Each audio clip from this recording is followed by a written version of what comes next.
Right, ladies and gentlemen, MrSotko here. Welcome back to the channel. Got a whole bunch of good news stuff for you today, as usual. But before we get into the main story, I just want to thank Zach for the $5 PayPal donation. Thank you. And then I want to thank somebody who is anonymous, who randomly sent me 0.001 Bitcoin, which is like $8 and some odd cents, which is very much appreciated as well. Thank you. And, you know, whenever you want to donate, if you want to be called out on the channel, you just email me or message me on YouTube. One of the ways, you know, one way or another, and I'll announce you on the channel. If not, it'll just be an anonymous donation, and that's cool too. But let's get into the main story, and that's Tron launches their mainnet, yet the price of Tron declines, and actually pretty significantly. If we take a look at CoinMarketCap here, I thought I had it pulled up, but apparently I just Googled it. But either way, we are down to just 5.7 cents, and while most coins are going up, at least in some way, shape, or form, or a little bit, Tron is actually down pretty significantly at 5%, which is kind of unusual because a lot of people thought that maybe the Tron mainnet would increase the price, but it doesn't necessarily mean that a lot of people are going to go out and buy it. After all, it's just hype. It is a real thing, but after all, you know, it's just hype. Some people are buying the rumor and selling the news, so it's not particularly unusual that the price is going down, yet it is at the same time. So nobody could really see this coming, but again, buy the rumor, sell the news. So EOS is, their mainnet comes out tomorrow on June 2nd. So will we see the same thing with EOS? So if you do hold EOS, maybe you should watch the price, you know, and, you know, I can't recommend dumping it, but maybe just carefully watching the price, and if you see it go down below a certain level that you may set, you know, right now we're at about an average of $12.14, but so maybe if you think to yourself, oh, well, if it dips below $12, I'll sell it or something like that and pick it up at a lower price later. So that's all on you, but it is something to watch out for. So in a call for independence, Tron launched its long-awaited mainnet, Odyssey 2.0, as the project is called, and was announced on May 31st. And despite what is supposed to be a game-changing event in the project's path, altering its existence for good, the price of its native cryptocurrency marked a decline. Justin Sun, the founder of Tron, announced the launch of the project's mainnet in what seemed like a very celebratory tweet. So the event followed a massive airdrop held earlier in May as a token of appreciation of Ethereum's community and symbolic farewell before Tron's Independence Day. So the mainnet, up until this moment, the Tron was an ERC-20 compliant token, meaning it didn't have its own underlying blockchain, but instead ran on Ethereum. So with the announcement of Odyssey 2.0, that's supposed to change. Technically, Tron tokens are still ERC-20 compliant, as the official migration should happen between the 21st and 24th of June. Throughout this period, investors will be able to exchange their ERC-20 tokens compliant for the equivalent amount of the new ones on the Odyssey mainnet, but it just didn't happen. So we're seeing a big dive in price. So it's a really good time to pick up some Tron if Tron is your thing. You know, I was really thinking about you know, loading up on some Tron, but every time I read up on Tron, I'm just not interested in it. Their whole idea, their mainnet, is just very, very ambiguous. They don't really have any kind of solid game plan that you can just simply sit down and tell somebody how you're going to do it, but it's rather the usual corporate jargon, like, for example, we want to have a decentralized internet. What does that mean? Like, just on your blockchain? You know, how is that necessarily decentralized from the actual internet we see today? Now, I could see you saying, hey, we want to get away from Google or YouTube or this, that, or the other thing, where there's these corporate functionalities within the internet. But if you really think about it, the internet is completely decentralized, aside from ISPs. It's kind of a mix of both. You know, so I have a server here and you have a server there. I communicate with you, you communicate with me. I mean, that's pretty decentralized if you don't count, I guess, ISPs needing to connect to the internet. And Google and some of the other giants. But for the most part, I don't know what they're talking about when they mean when they say that. So it's really just, it sounds like corporate fluff to me. So speaking of prices dipping, new Binance listings are losing their luster. So while any new coin added to Binance can expect an immediate jump in price, the extent of Binance bounce appears to be waning. It's common practice for Binance to commence trading 4 hours after announcing a new listing. Up until recently, a coin could expect this to soar in price off the news and then keep rising for hours, even after days after trading commenced on the platform.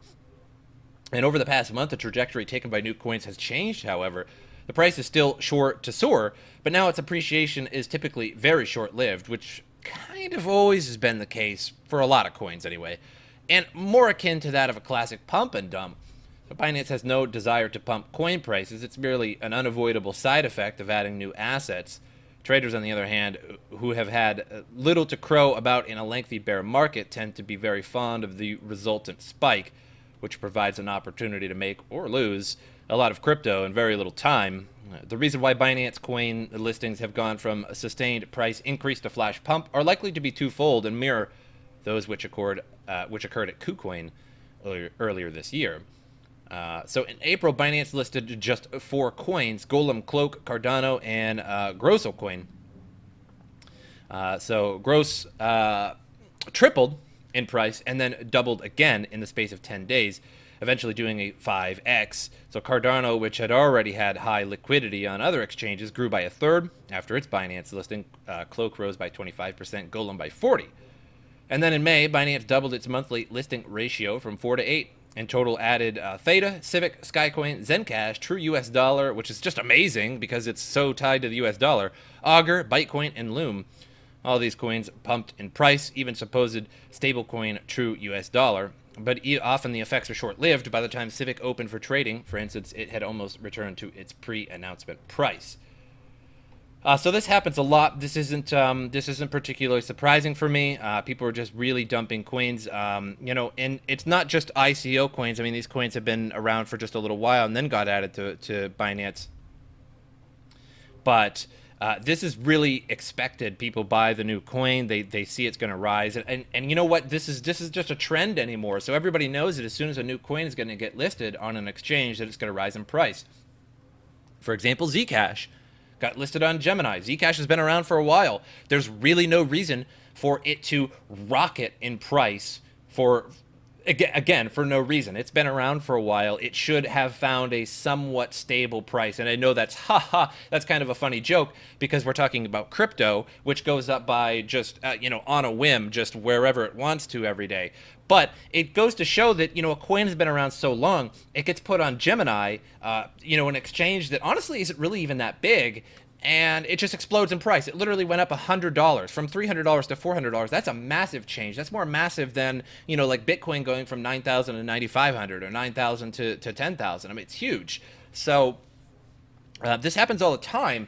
And then, just a few days later, we do see a dump in the price. So it's kind of a trend at the moment, and that trend is shortening. It's shortening and shortening because everybody has seen this over and over and over again. And when you see a trend over and over again, you adapt to that trend. So you see this coin, you buy in down here, and it's not going to last long. It's not going to last long at all. So you set yourself a price that you want it to jump to, and then you sell it and bomb it. Now coins aren't lasting days. They're just lasting hours or, half a day or just a day. Before they dump. So really this isn't unusual, and it's more of a pattern and a trend, if anything, that people are adapting to. And, it's rather unfortunate, but it just goes to show that if a coin dumps down like that, maybe it wasn't the greatest coin ever. But it just does seem like even some good coins do dump as well. So it's kind of a mystery, but again, just a trend that people have been adapting to and following.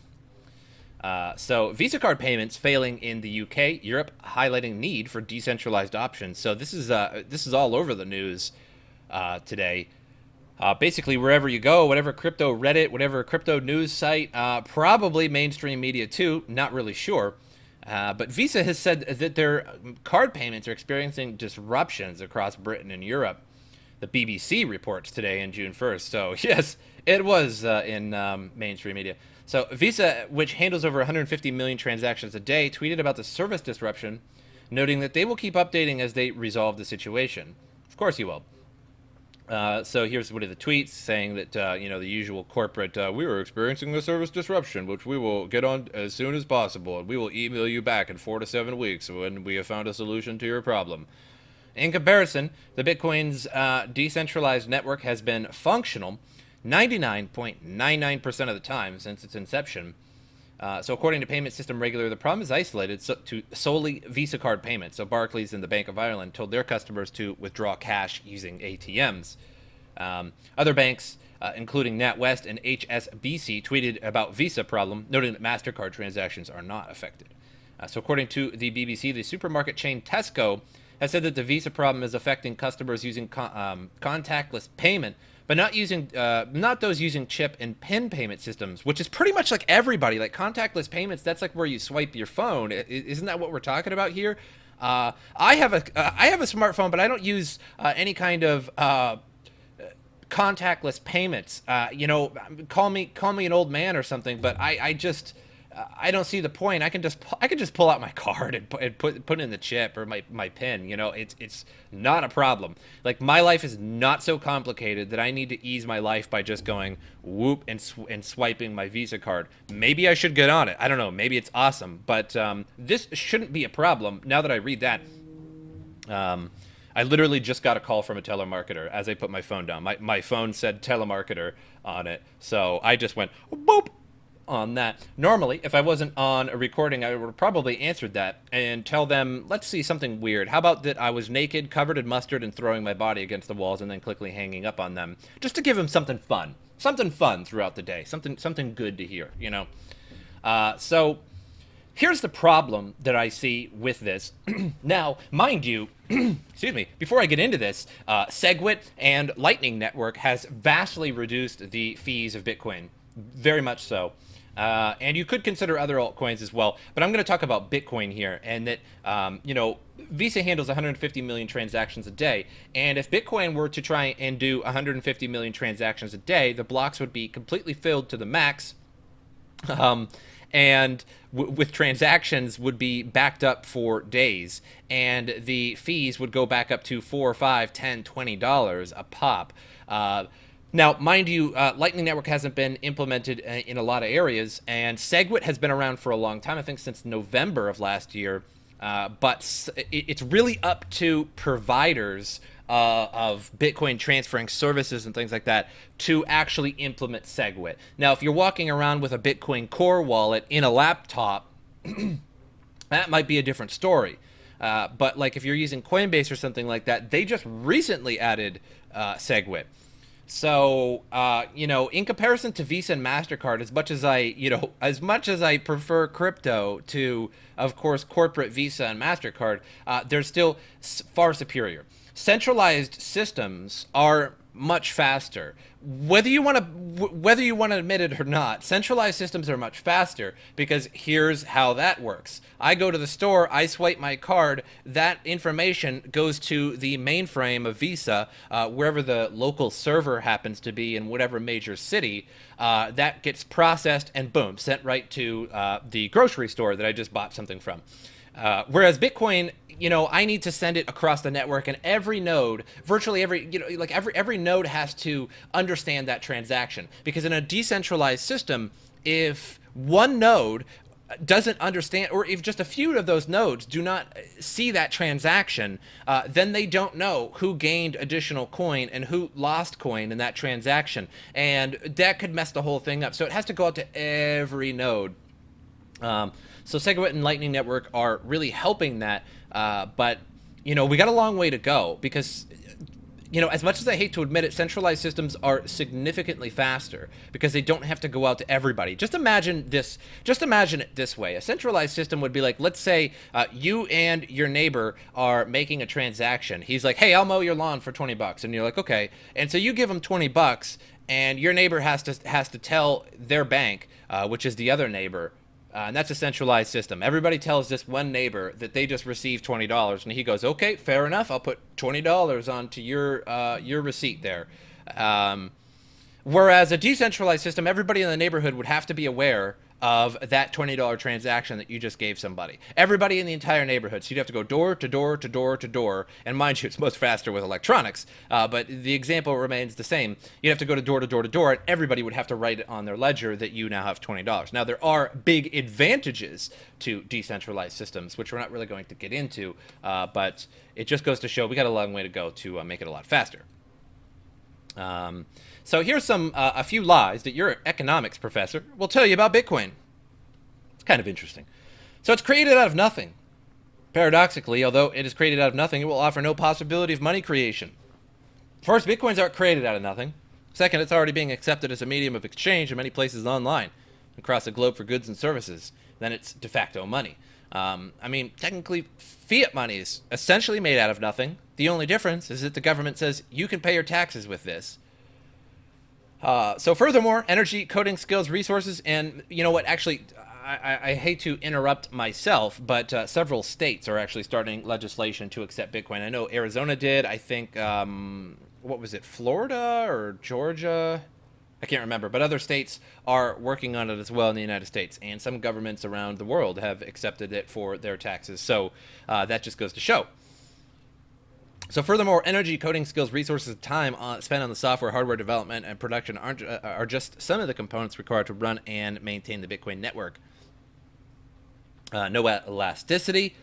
Bitcoin will be mined in diminishing quantities until it is exhausted at about 2040. Having delivered 21 million digital coins, in other words, there is no elasticity in the currency. The currency will run into the same problem as the gold standard, not providing enough money to support a growing economy and population.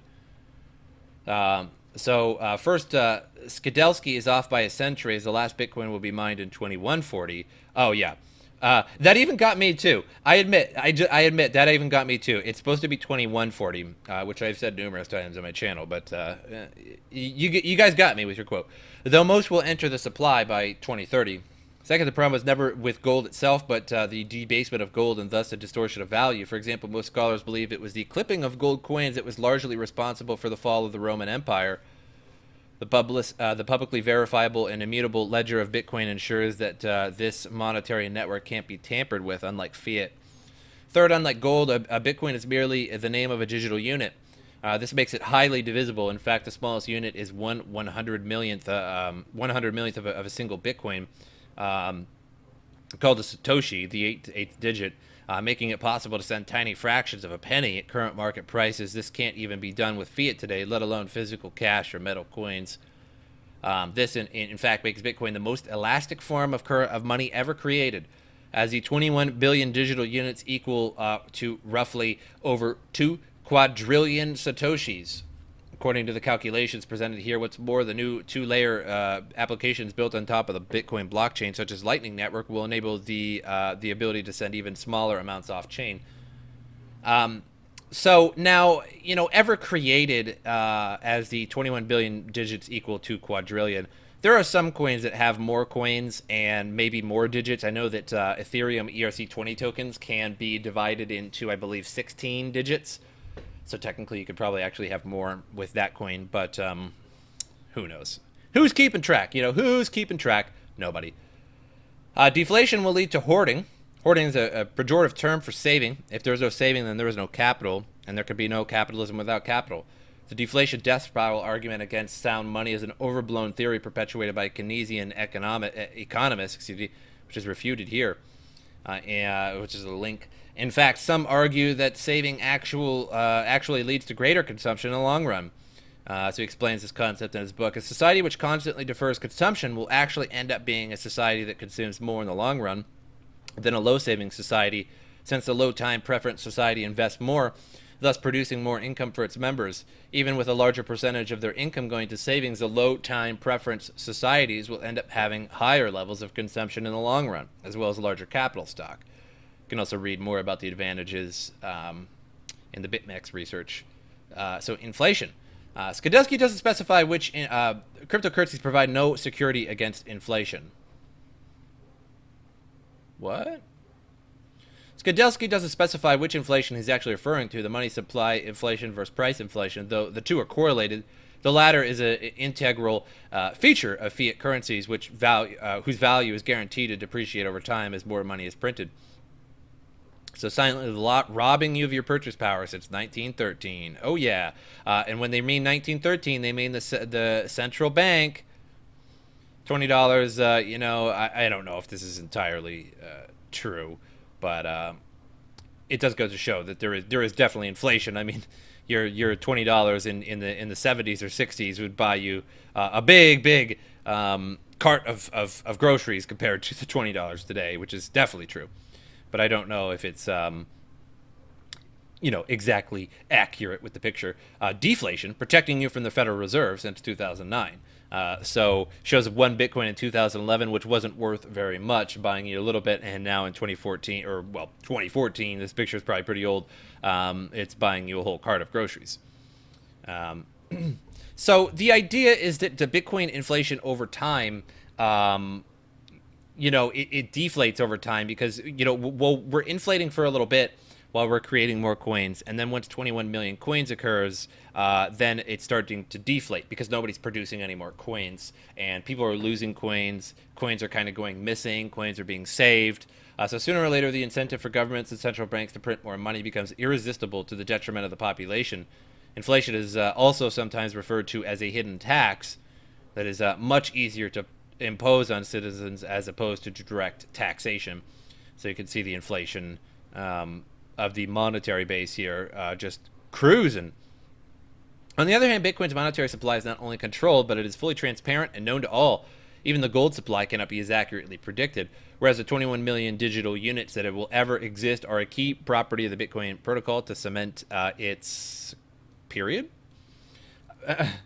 All right. Put differently, the millions of people around the world who use Bitcoin today know the supply is capped, which results in more accurate price discovery for goods and services. At the maybe later. Right now, the price discovery of Bitcoin, is not there, right? Because we were at 20,000, then we were at 6,000, then we were at 10,000. Now we're at like 7,500. So no, we don't know the discovery of the price, but still, let's go with it. So Bitcoin is a revolutionary idea with the advent of cryptocurrencies for the first time in human history. Humans now have the option to choose their money. There's nothing short of revolutionary, since throughout history there's always been some central authority, be it the state, the church, or banking cartel, maintaining a monopoly over money by decree and ultimately by force. So comparatively, it is fiat currencies that provide no security against inflation. In fact, fiat currency supply is specifically designed to grow indefinitely, as emission rate is controlled by a handful of unelected bankers through the artificial setting of interest rates. Rubber will meet the road as more people realize that now they can opt out of the system by buying Bitcoin. The good news is that people now have a choice between trusting bankers or a voluntary decentralized monetary network with no one in charge. Although, kinda. I mean, there's Bitcoin developers. There's a group of Bitcoin developers, but they can't actually put anything out that they just want to. It has to be sort of universally agreed on, and all the nodes have to change, and yada yada. So Bitcoin halving 2020. So we had a halving in 2012, in 2016, and then we'll have a halving in 2020. So a little bit of history. Bitcoin is less than a decade old, and thus history might not paint a complete picture. However, historical patterns and trends are an excellent place to begin any price analysis. There have been 2 Bitcoin halvings, 2012 and 2016. Halvings occur every 4 years, or after 210,000 blocks have been mined. Both halving events have happened before significant bull runs. Whether the price rallies occurred as consequence of the block reward production is unknown. A year after the 2012 halving, Bitcoin price rose to 1,000. At the time, it was the highest ever recorded price for the number of one cryptocurrency. A year after the 26th halving, Bitcoin also reached another record milestone, reaching an all-time high of 19,500 in mid-2017. So the historical pattern shows Bitcoin prices booming 1 year after each previous halving. However, history doesn't always paint a complete picture when it comes to the cryptocurrency market. Case in point, the anticipated consensus price rally failed to happen this year after many leading experts made bold predictions. If there is indeed any correlation between halving and price, it might lie in the former's effect on hash rate and stability. In a nutshell, the question isn't how halving might affect prices, but how it might affect miners. Reduction in block reward means a decrease in revenue for miners, especially if the mining difficulty remains significantly unchanged. A lot depends on the price of Bitcoin in the months leading up to the halving, as well as the transaction volume on the network. So miners right now are getting 12.5 Bitcoin per reward, and most everybody mines on a pool. If you mine Bitcoin on your own solo, it's basically not going to happen unless you're Jihan Wu. So 12.5 is split between those miners, and when it goes to 6.25, That's going to be split between all the miners. So if the price of Bitcoin doesn't go way up, then mining Bitcoin will go way, way down in price. In fact, I was mining Vertcoin just before the halvening of Vertcoin, and it went from, I think, 50 to 25, something like that. And basically everybody stopped mining Vertcoin at that point because, or at least most people, because the profits just went way downhill. Once that happened, everybody was getting less Vertcoin per block, and it didn't really affect the price positively. So here's an article that's been going around for today, and it was made on May 30th, but it's been going around like hot fire. So basically, Zooko, the creator of Zcash, had a video chat with Jihan Wu, who is the owner of Bitmain, who is the great evil of cryptocurrency, who has made ASICs for just about every coin now, for every proof of work coin for the most part, or at least the majority of them, and is centralizing mining and stealing your money. So if you remotely defend Jihan Wu, then just get out of the crypto world. You know what I mean? Like it's over for you, kind of thing. So he made the Monero miners and was mining on them for a year, and was mining about 60% of the entire hash rate was Jihan Wu and their miners, Bitmain's miners. And then they made the Zcash miner. So let me read this to you. This is everybody that has read this article is just now slamming Zooko for being completely naive and totally believing Jihan Wu. I finally managed to sync up with Jihan Wu for a video chat. We had spoken to each other briefly at blah blah blah in Buenos Aires about a week ago, about a year and a half ago. I don't know where I got a week ago, right after Zcash launched, but we hadn't communicated since then, as far as I remember. Here are my notes from our talk. Anything that's a quotation I got from my notes that I was typing as we talked. Everything else is my own paraphrase or memory of what was said. I started by telling him that we as the Zcash community have to decide what to do about potentially changing the proof of work, and that there was a serious trust gap a lot of people are highly suspicious of and angry at Bitmain. I said that I myself was annoyed at him because they hadn't given me a heads up about their new ASIC Zcash miner. Of course they didn't. They were probably mining with them for a long time. But I wasn't as deeply suspicious and hostile as most people, because you're dumb. But a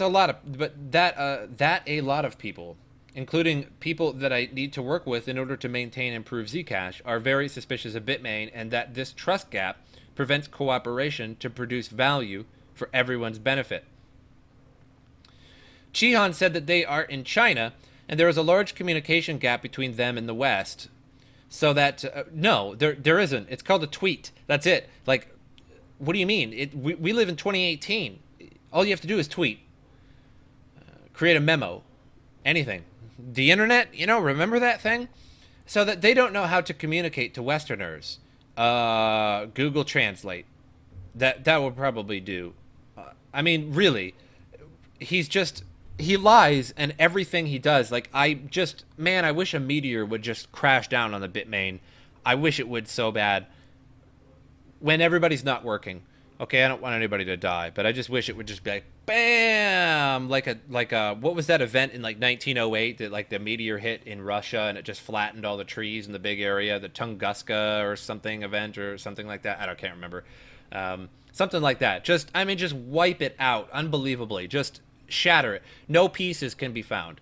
If you're a crypto miner, you're in crypto in general, you should hate Bitmain. You really should. I agree that this communications gap is a major reality. No, it's not.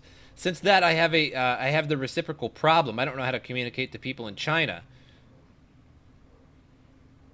Zooko, man, I think this guy is. I think he's kind of a pacifist, and he's just like, oh, if he meets somebody, he's like, oh, he's like Leafy is here. He's like, oh, I can't show my face.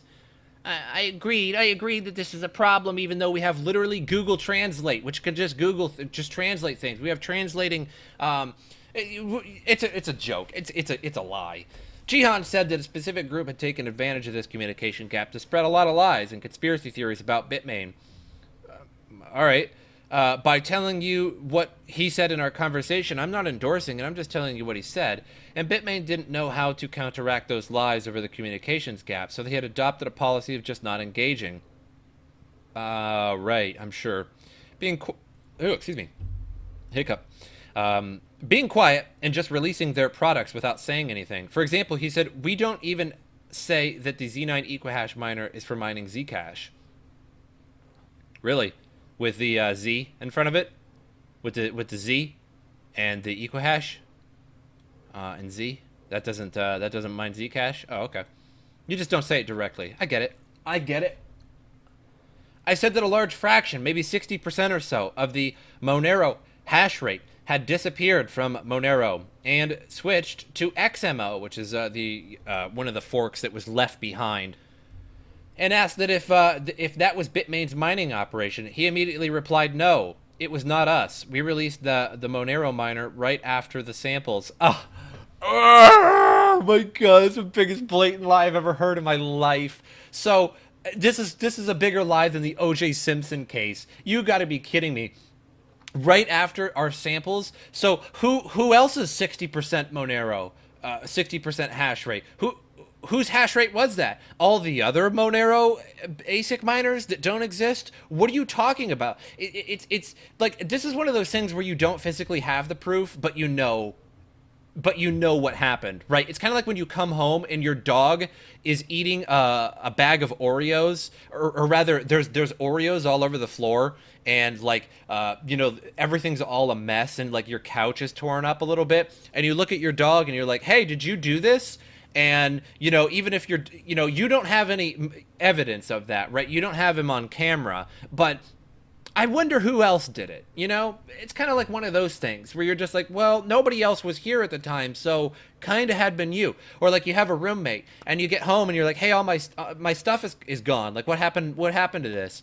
And you're like, and he's like, oh, I don't know, I didn't do it. You're like, well, dude, it had to have been you, like, because I don't have any evidence. But I mean, come on.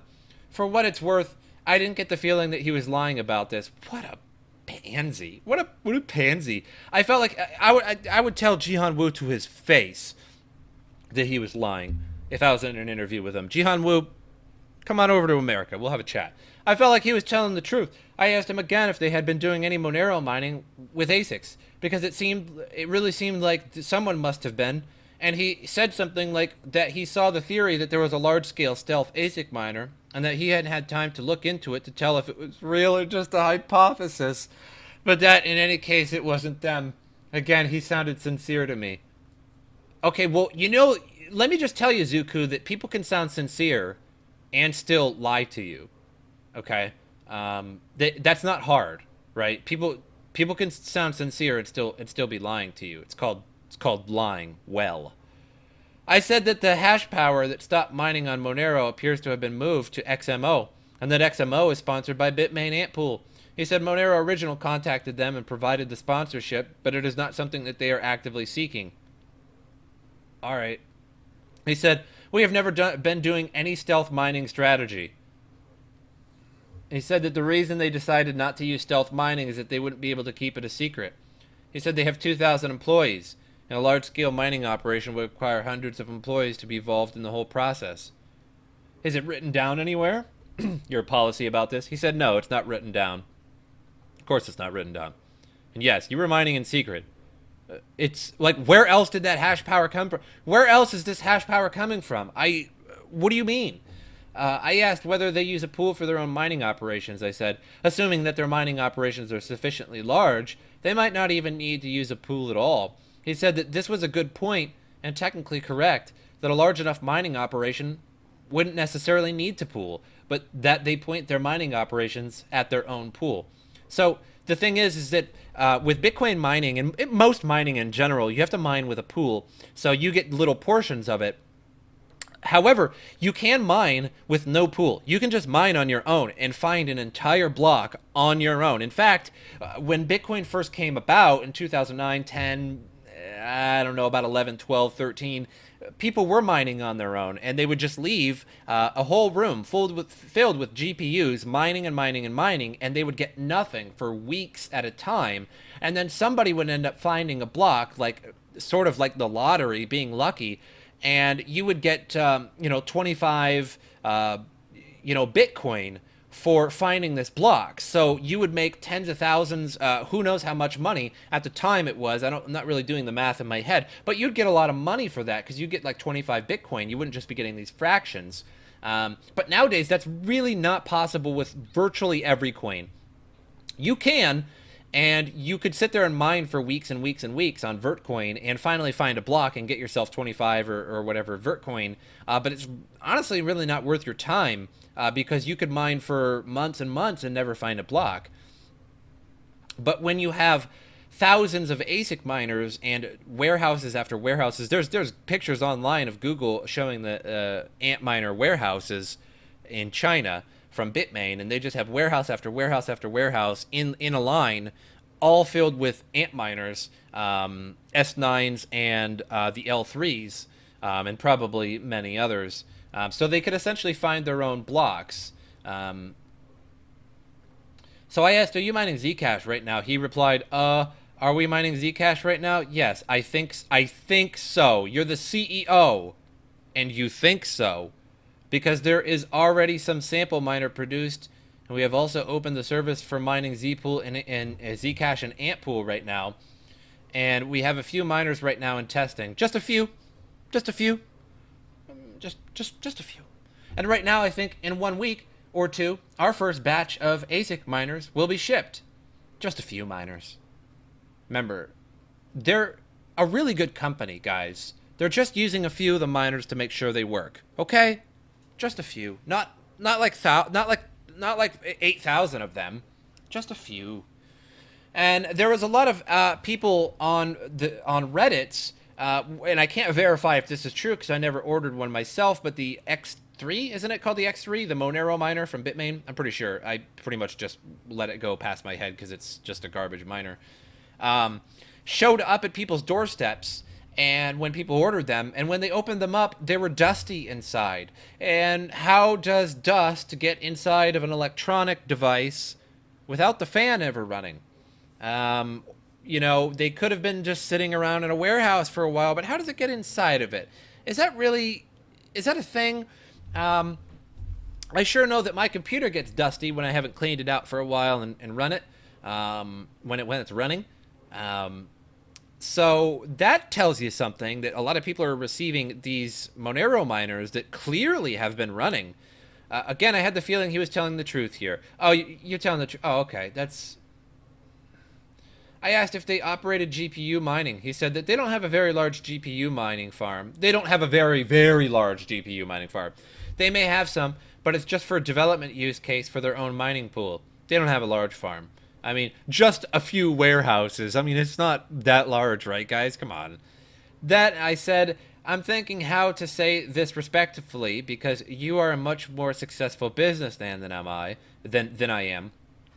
But may I give you some advice about how to start rebuilding trust? He said, yes, please. I said, okay, I think of 3 things. First of all, re-engage with communication. All right, good job, Zooko. That's good. I'll give you 1 point for that. Let's see if you can get 3 out of 3. I'm aware of how badly that went last time with Twitter flame wars and all that. I'm not saying it is easy or I know how to do it, but I believe it is possible to do it and get better results. I will give helpful advice if I can. Okay, great. Number 1, you got 1 point for that. Let me go into one thing that Jihan Wu is worth hundreds of millions of dollars. Hundreds of millions. They're a billions of dollar corporation at this point. They created Bitcoin Cash specifically to exploit ASIC boost, which is just an exploit in Bitcoin mining and SHA-256 mining. Essentially, it's an exploit that should have been fixed. It's a bug, ASIC boost. They call it ASIC boost, and it sounds really cool, like they developed some cool technology or it's their chipset or anything. No, it's a bug. It's an exploit in the SHA-256 mining algorithm that allows you to mine better for much less power. Okay, and when SegWit was going to come along, that was going to brick ASIC boost. That was going to brick that exploit. It was going to fix it. So Bitcoin now has SegWit, and you cannot use ASIC Boost, but you can use ASIC Boost on Bitcoin Cash. They tried to block and prevent SegWit from being implemented. Jihan Wu and Bitmain did, but it failed. So instead they created Bitcoin Cash, which is essentially Bitcoin with some different, little different things to it, and on the SHA-256 algorithm, without SegWit.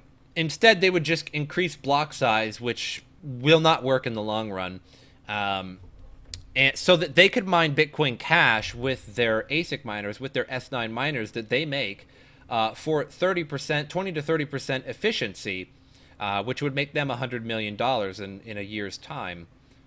So this is the guy. This is the guy he's talking to that created Bitcoin Cash along with Roger Ver, because they know they could make millions upon millions upon millions.